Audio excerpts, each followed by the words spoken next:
What's going on, guys? Welcome back to another episode of Quarantine Marketing. My name is Alex, and I'm excited to be here, and I'm excited to have our guest here today, Ryan Gromfin. He is the restaurant boss.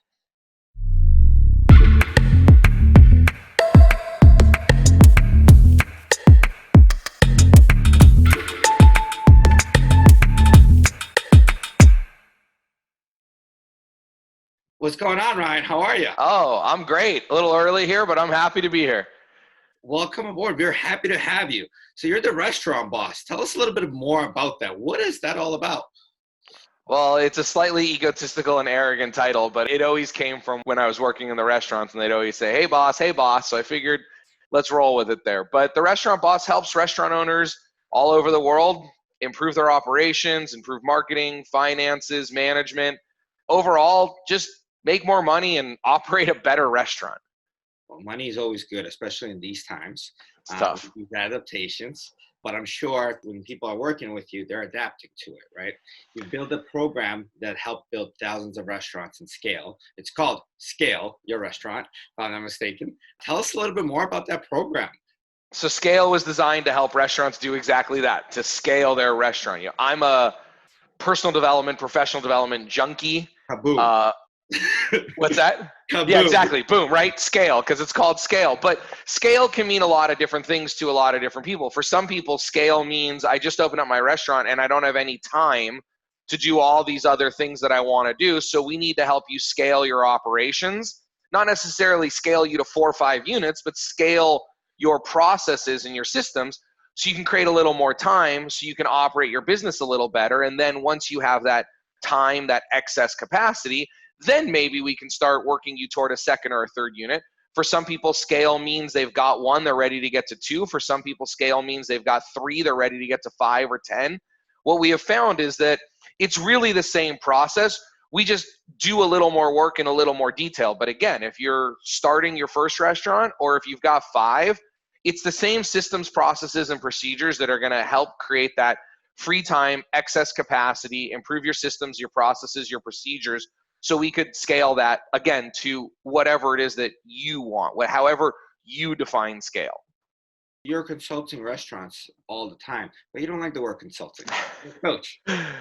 I joke. People, when I started, I called myself a consultant because I didn't know anything about the consulting industry. But then over a short period of time, I realized when people, at least in like enterprise level circles, when they hear the word consultant, then the next question is, oh, what do you do? As in like, consultants come in as 1099 employees or independent contractors. And like, if you're a security consultant, you're going to come in and build better security systems for this company. If you're a finance consultant, you're going to be like a CFO on the go, and you're going to actually come in and do the work for them.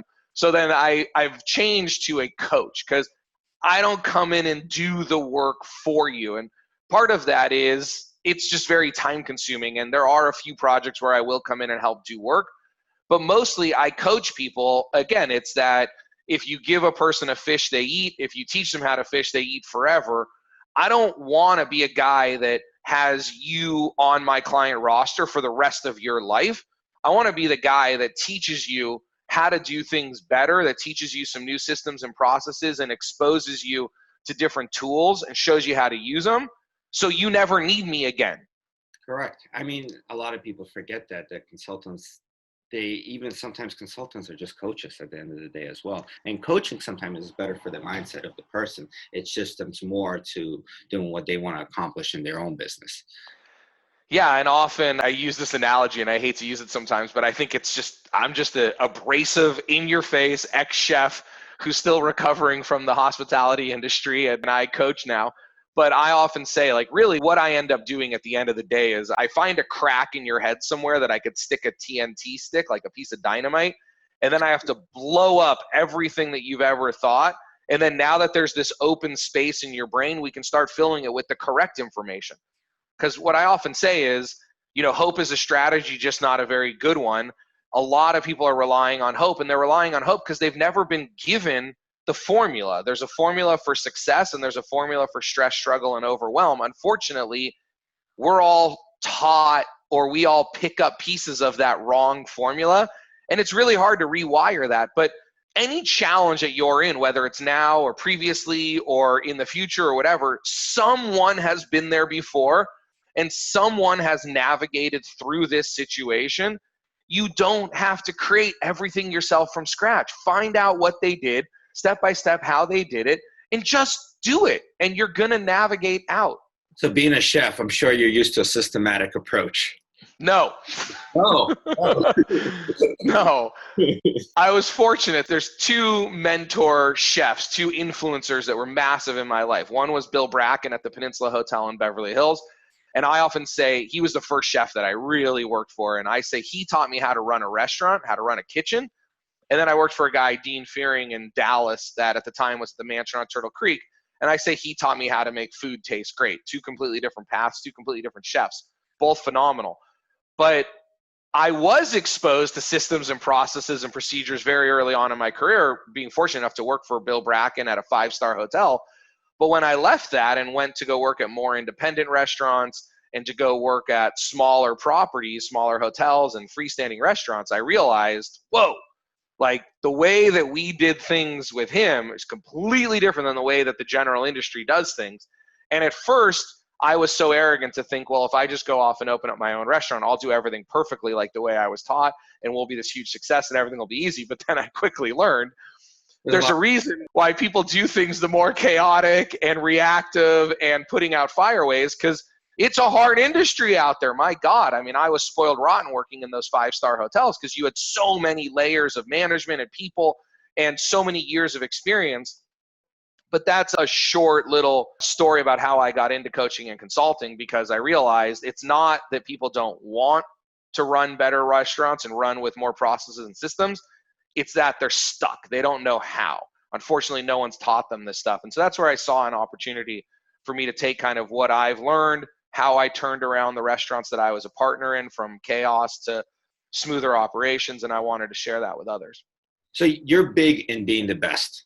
You are the best. Yeah. You are the restaurant boss. Oh, well, thank you. All over the world, you've coached different restaurants. You've done it for multiple years now. How do you take the bigger picture? You know, you've talked a little bit about the bigger picture. You know, you see everything you want to accomplish in a year. How do you make those things come into play every single day? Again, I'm a big proponent of giving credit where credit is due. I learned a lot of this through different seminars with people like Brendan Burchard, Tony Robbins. But when we talk about this idea of quote unquote being the best, there's a gentleman named Bo Eason who I have to give credit to. He is an ex-football player. He wrote a play. He's now one of the highest paid speakers in the world. But he teaches this process, what he calls like a 20-year plan of being the best. And if you really look at the best, we were talking about Tiger Woods before we turned on the recording here, and we got into a little tiffle about, is he the GOAT of golf or is he the GOAT of everything? And I'll argue that Tiger is the GOAT of all athletes ever. But really, all kidding aside, if you look at any year for the last 20 years that Tiger Woods played golf, there's Tiger Woods at number one making well in excess of $100 million a year. And then there's number two, which was usually a guy like Phil Mickelson, which unless you're a golfer, you probably don't even know that name at number two. And then by the time we get to number three, there's even golfers out there who don't even know who number three in the world would have been for stretches of time. So if we look at the income, you're looking at plus 100 million down to number three in the world at 7-8 million. Now, we could all live off of $7 or $8 million a year, but when I'm giving a seminar sometimes, I'll just say, let's just take 3 zeros off of that. So let's put Tiger Woods at making $100,000 a year, which is a modest living for most people. But then you go to number three in the world at making $8,000 a year, you can't even live off of that. The separation between the best in the world at anything and even down to number 2 or 3 is massive. The best in the world get everything, and number 2 gets nearly nothing. You get down to number 5 or 6, and you're scraping.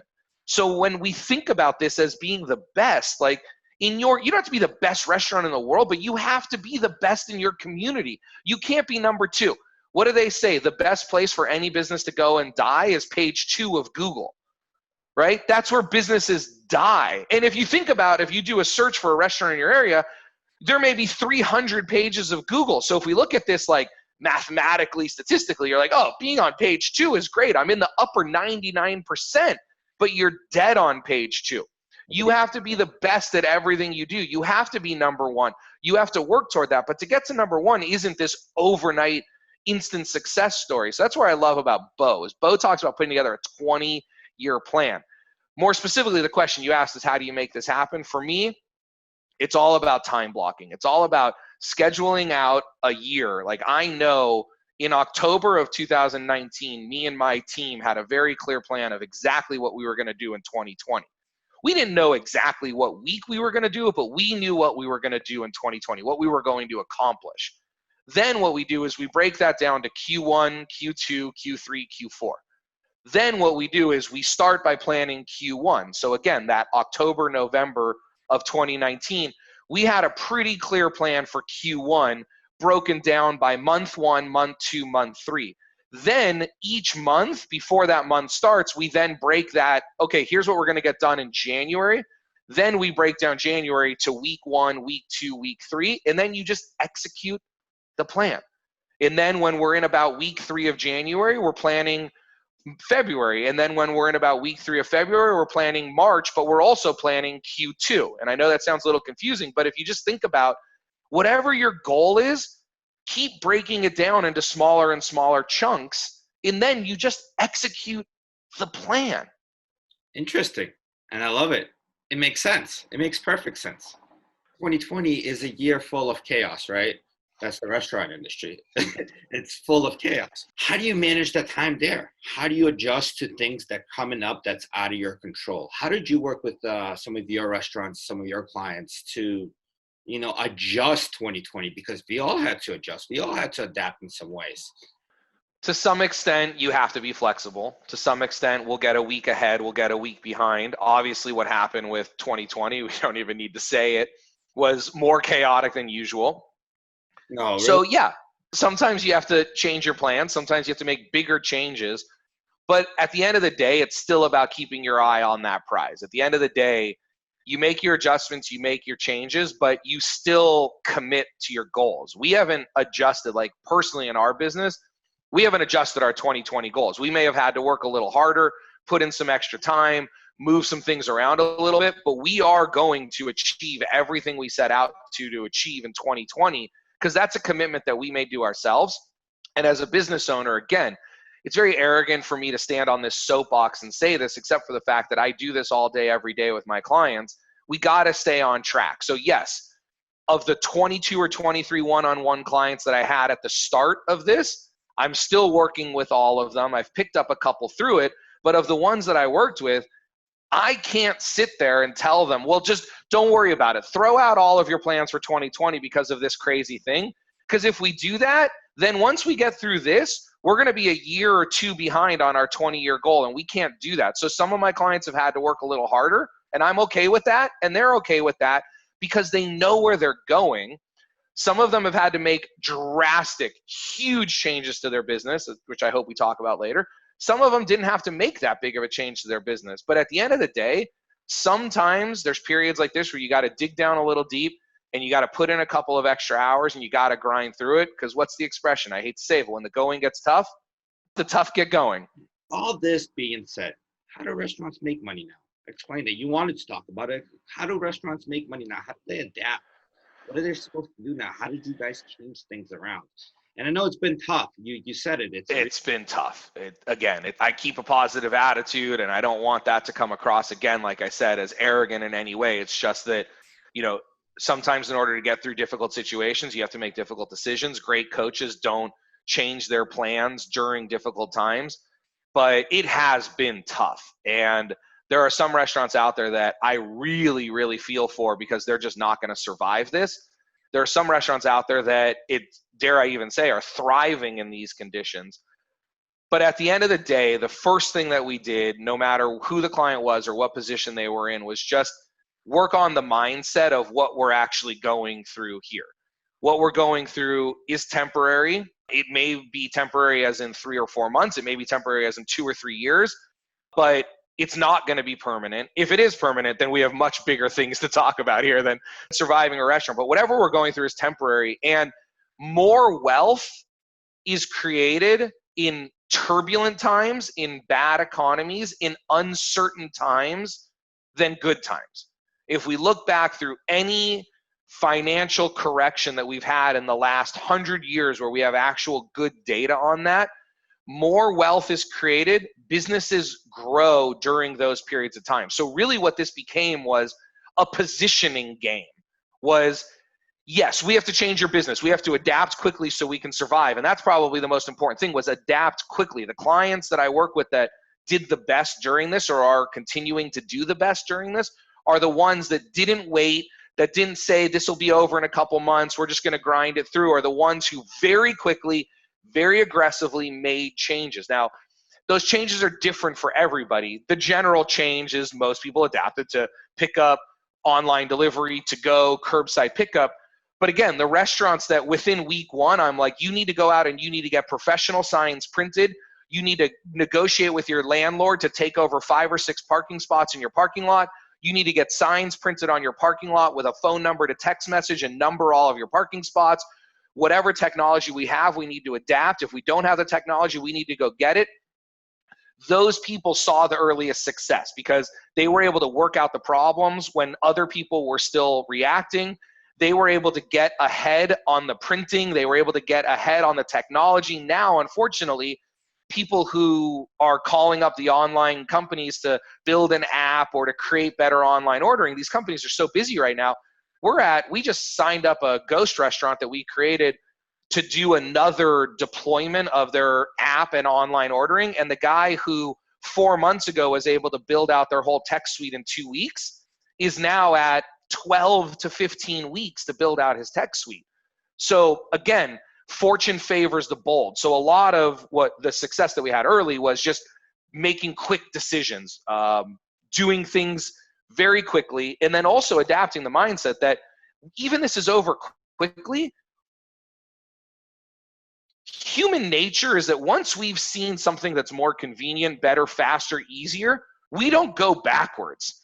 So even though we're going to be out of this mess in a month, in 6 months, in a year, in 2 years exactly, online ordering is here to stay. So you might as well build it out. Curbside pickup is here to stay. So you might as well build it out.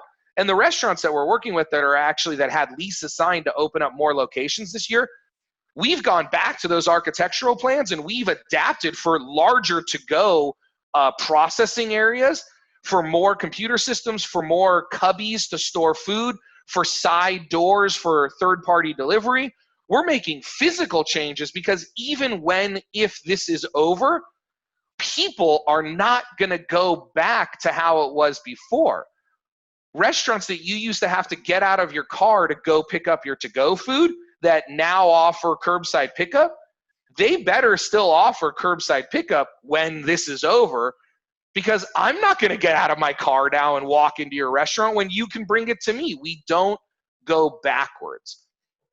So those are kind of things that worked in the past, right? If you're already listening to this and you haven't done some of that, you're sitting here wanting to put a gun to my head because it's too late for you. So right now, the thing I would say is the best time to plant a tree. What's that? Extremely late. The best time to plant a tree is 20 years ago. The second best time to plant a tree is today. So don't sit here and say, I should have, I could have, I wish. Just go do it. It's not too late. You may have missed out on the first window, but don't miss out on the second window. So wherever you are right now, whatever decisions you wish you made, go do them now. And if you don't know what to do, the most uncomfortable place for a man is with one leg on each side of a chain link fence. I assume you've been thinking about this. So just pick something and do it. And if it's not right, we'll fix it later. That's part of fortune favoring the bold, is the bold just make decisions. There's no way that Uber knew Uber was going to work. They just did it.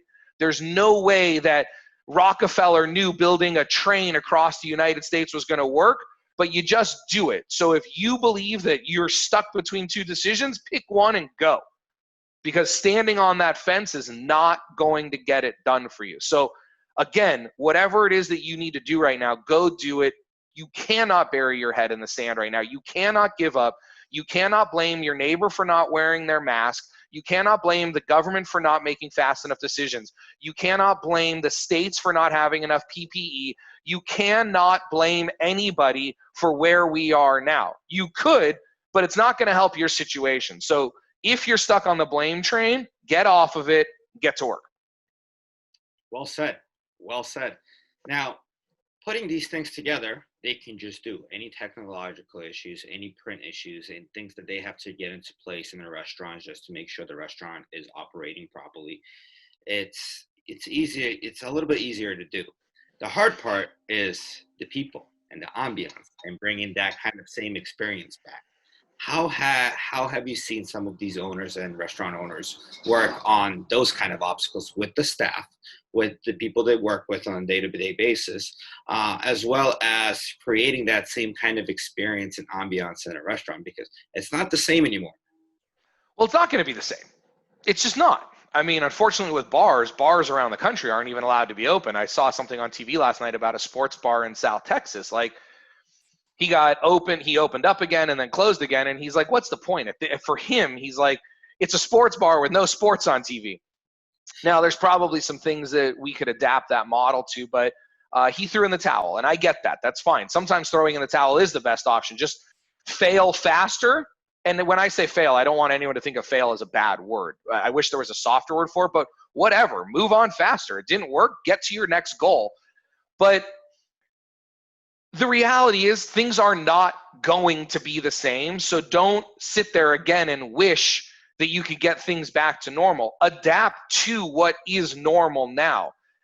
You know, we don't eat the same as we did in 1920. I love traveling when I'm in town, in cities with clients. I like to stay in older historical hotels if it's a city I've never been to, because I love looking at the pictures of the walls and reading. I could spend hours walking through lobbies of hotels, and whenever I look at old menus, like I was in Louisville and I stayed at the Brown Hotel, and I'm looking at menus from like 1919 and 1924 and all these like great Kentucky Derby dinner menus and things. Like, we don't eat that way anymore. If we did, I'd be skinny because the food sounds terrible. But if you're still cooking that food because you're wishing it was the same as it was, you're probably a very slow restaurant today. In the 40s, we had these big band restaurants, which, as cool as I think that would be, I'd love to take my wife to a dinner house, get in a suit, 8 o'clock on a Saturday night, sit at a table with a candle in the middle and a maitre d' and listen to a 40-piece band play and be there for 3 hours. Those don't exist anymore. So if we're still wishing that things were the way they were, you're way behind. So again, like I said earlier, my job is to put a stick of dynamite in your brain and blow it up and open it to new ideas. If you're in a position where you're saying, I want it to be the same as it was, it might never be. So figure out what that new normal is for you. For a lot of my clients, that new normal is people walking around and cleaning their restaurant nonstop. You know, in February, if I told you, hey, we're going to get an employee, we're going to train them better than anyone in the restaurant on sanitation processes and procedures. We're going to put them in a bright yellow shirt that says Sanitation Ninja on it, and they're going to walk around the restaurant doing nonstop cleaning.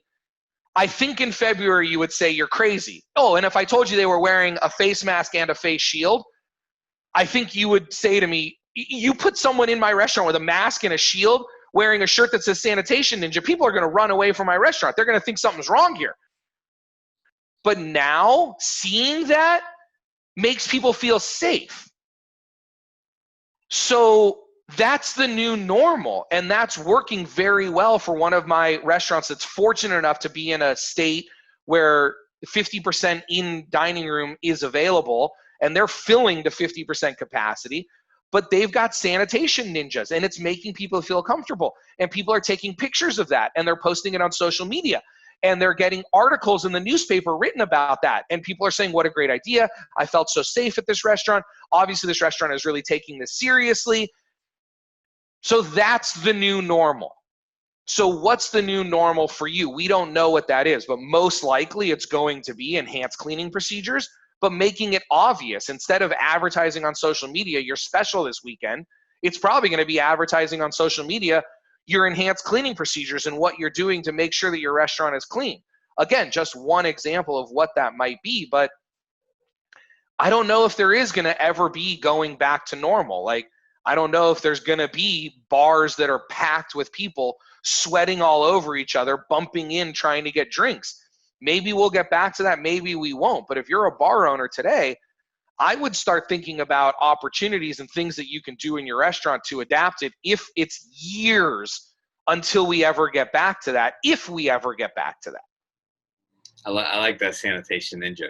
That's pretty cool. Fun, right? She's a genius. The woman that I work with in this restaurant, she comes up with crazy stuff. It's very innovative. I love it. And let's talk a little bit about innovation, right?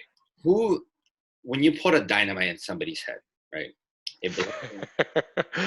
Boom. What's the boomest idea and innovation that you have seen within the restaurant industry during this pandemic? What is the coolest thing you've seen, read about, that's just kind of, boom, blows your mind away? I mean, I think the sanitation ninja was a pretty cool one when she thought of that. This same client actually opened up a new concept during this period of time. One of my clients unfortunately, we were in the process of rebuilding his restaurant, like breaking it down to the core and rebuilding it. He had some identity issues. He had some marketing issues. He had some menu issues. And he started with me in like September, October of last year. And February, March, we launched his new menu, and it was doing great until all this happened. And I felt really bad for him because he needed about 6 more months of this new concept. It's the same concept, but this new identity in the community to build up that clientele before this happened. And when it happened, he really got hit hard. But again, with our guidance and with his personality, we just went out and opened up a ghost kitchen in his restaurant. So I've done this 5 or 6 times before, but it may not be the most original idea, but it's one of the best ideas. If your restaurant's struggling right now, if you're not connecting with your community, maybe you have an ethnic cuisine that isn't as prominent in your area, which was his case. He was in a West Virginia town that was serving really authentic Middle Eastern food. And he was having a hard time connecting with his community. So he called up DoorDash, Uber, all those guys. And you ask the question of, hey, what is being searched for the most in your area that's being underserved? And in their area, they said pasta. People are using the search word, not spaghetti, not penne, not noodles, not whatever, not Italian, not pizza, but literally pasta. So we created a ghost kitchen, a restaurant, put pasta in the name, made sure that we use descriptions of pasta on everything, a very simple concept. And he's surviving right now off of this ghost kitchen that took us a week or 2 to develop. Within 3 weeks from idea, he was getting orders coming in. And now he's doing more sales in his pasta restaurant, his ghost kitchen, than he is in his other restaurant. So it's really helping him get through this time. And actually, it probably created an idea. Like I say, sometimes the wealth is created, or most of the time wealth is created in these turbulent times because it forces us to get creative. It forces us to put ideas into play. I think this restaurant is going to be a more viable concept for him going forward than his current concept. We've already talked about, we're looking at locations to make this a physical concept. So, I mean, again, a lot of the ideas that were genius 2 months ago are standard play now. The QR codes are things that before everyone was doing it, I was talking with my clients about putting QR codes on their tables. I was working 3 years ago with a guy on touchless payments, but we were having integration issues with a lot of the POS systems because the POS systems are so interested in the credit card processing fees that they don't want to integrate with another processor. And very few of the POS systems actually have touchless payments. But of course, there's been a lot of people who've innovated touchless payments quickly in this period. But yeah, I can't really, I think it's just a culmination of 5 or 6 really good ideas, not one that's like mind blowing. So, what's baffling to me is all these people that are still printing menus. They're still printing menus. Isn't it fast? Why are they doing that? And I get it. It's hard. It's hard to change. It's hard to change your ways. I get it. But yeah, I mean, especially if your menu's not laminated in some way that we know. Right. In some way that we know it can be sanitized. But nowadays, it's just so easy. You just print a QR code and have that You can just go to Google QR, just Google QR creator. You type in the website you want to take them to. It generates a QR code. You take that image to your local print shop and you could have stickers in 3 days. So it's scary. I know, but people don't know that. It's scary. We're restaurant guys. Like, we're restaurant guys. We're not tech guys. This is scary. But that's what I'm saying is there are people out there to help you. Get help. So Ryan, how are you going to be helping people with your course scale? Tell us again a little bit more about what you do with your course scale and as an individual, because you are a restaurant guy, you are a chef, you've been through the grits and grinds at the back of the kitchen on the expo line. You've seen it all. You've seen it. I've had forks thrown at me. I've had butter knives, never a chef knife, but butter knives. I've had plates thrown at me. I've been there. I've done that. I think if you had a chef knife thrown at you, maybe out of this. I think if I had a chef knife thrown at me, I would have turned it around and thrown it back at them. I'd probably be in prison right now. Well, I'm glad you're coaching. Not from prison. Not from prison. Even though nowadays they're probably perfectly fine. A lot of these prisoners, they're well educated. They have their libraries. They can still coach people. But scale, how can you help restaurant owners? And you guys find this program right below. We're going to post it right on my YouTube channel. You can thank you, Alex. But tell us a little bit more about why people should hire you. So I touched on it earlier, and again, I think you can tell by the passion in my voice here. I'm a big personal development, professional development. I got exposed to some personal professional development very early in my career. And it helped me get from step to step to step. And in my opinion, Tony Robbins says something that's very honest that a lot of people don't want to hear, but I'm just going to flat out say it. And if you don't like it, send a message to Tony, not me. I'm just the messenger. But I truly believe this with all of my heart. Everybody in this world is making exactly what they deserve. You're earning the money that you deserve right now. And if you're not making the money that you want, now let's go to Brendan Burchard for another quote. There's only two things that are going to change your current situation. Either something new comes into your life or something new comes out of you. Now, I don't know about you, Alex. I would love to win $100 million in the lottery today. I mean, that would be phenomenal. I would do charity work. I would retire 100%. I won't be here, but I will absolutely open up a nonprofit restaurant, and I will train people in underprivileged situations how to do better, how to advance their careers. But at the end of the day, do I put $5 on the lottery once in a while? Sure, but I'm not banking my destiny on that, on something new coming into my life. Could I get a phone call today from a television producer? Geez, I hope so. I'm out there. I'm ready. If you're a television producer, you want to put me on TV, I will answer your phone call. But again, I'm not banking my future on that. So either something new comes into your life or something new comes out of you. Every time I hit a roadblock, all that means to me is that I need to develop some new skills. I need to get better at something. Something new needs to come out of me. So I wanted to create a program similar to that, specific for restaurant owners. I wanted to create, you can call it whatever you want. Is it a tactical step-by-step how-to program? Yes, absolutely. But there's also a lot of this rewiring of the brain. There's a lot of new methods and new systems and new processes and ways that you've never thought of leading your people, managing your people. Like, for example, the one thing I always like to say, because this is the core of everything I teach, if you write anything down from today, I want you to write this down. Manage systems, develop people. Manage systems, develop people. I don't believe people are manageable. I'll ask everyone out there right now to say out loud, do you love being managed? Do you love somebody telling you what to do, what you're doing wrong every second of your life? Is that something you truly look forward to? Are you like pulling into work and you're like, yeah, I'm going to be managed hard today.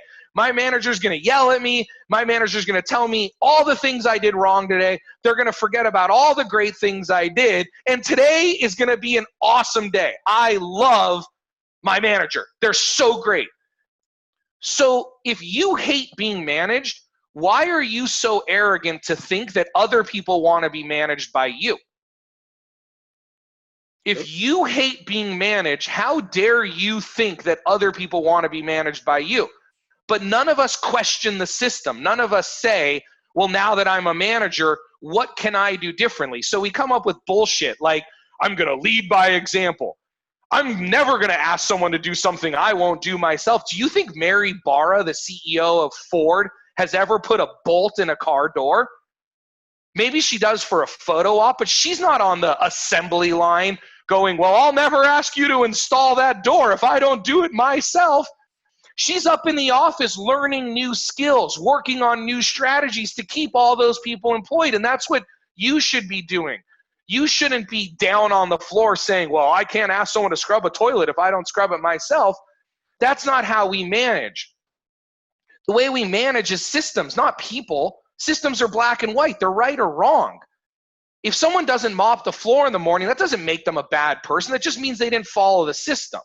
So you don't have to play favorites. You don't have to be friends with people. You don't have to go out and have drinks with them. You just have to be able to hold them accountable to a system, which is the second part of manage systems, develop people. Because when people are not following the systems that we've built for them to follow, they need leadership, not management. They need leadership. We need to rewire their brains, because if they're not mopping the floor and it's on a checklist and they know they're supposed to, there's only one reason they're not mopping that floor: because they don't want to. That's it. It's the only reason. And it's either they don't want to and they don't want to learn how to do it, so they may not know how to do it, so let's teach them again, or they don't want to because it's not part of their path. They don't see that as part of their path. So great leaders will show people that where you are right now, these are the things you have to do to eventually reach your goal. And we help people connect the dots. And again, this is a very 2-minute overview of what takes 30 hours to teach and really digest. But if you're sitting here and you're agreeing with anything I'm saying, or you're at least like, whoa, never thought of it that way before, maybe this is the right program for you. But again, the core of what I teach here is manage systems, develop people. Stop managing your people. I'm going to teach you how to build the systems. I'm going to teach you how to build them right. And then I'm going to teach you how to develop your people to make sure that they're following the systems and hold them accountable, again, in an effort to create that scale, whatever that scale means to you. This is great, Ryan. This is great. This is awesome. And guys, if you need to find Ryan, again, like I said, everything's right below. If you're looking to be not manage your people, but develop your people and get them to the next level, hit up Ryan. He's right here. He's right in front of you. All his contact information is right there. Ryan, this was awesome. Thank you so much. My pleasure, buddy. Thanks for having me. It's been great. I don't even need a cup of coffee. All your energy. I try to bring it. Well, I'm still going to fight you on the Tiger Woods thing. You know, No, you're wrong. Yeah, I'm wrong no matter what, but I got to stick with my Bostonian guys here. All right. Yeah, I get it. Hey, how about this? Anyone down there who doesn't believe that Tiger is the GOAT, if you're on Alex's team and you think that Tom Brady's the GOAT, put your argument below this video. All right, fair enough. I might win because he's in Tampa now. Let's see what people bring. Let's see what people bring. We'll keep it fair. Let's just everybody keep it polite, please. There's no need to call names. There's no need to be a social media troll. But put your vote in for the GOAT athlete of all time. All right, I like it. I'll put a poll up. Okay. Pleasure. Thank you, and I hope you have a wonderful week. Thanks, Alex. You too, buddy. Really appreciate you having me here.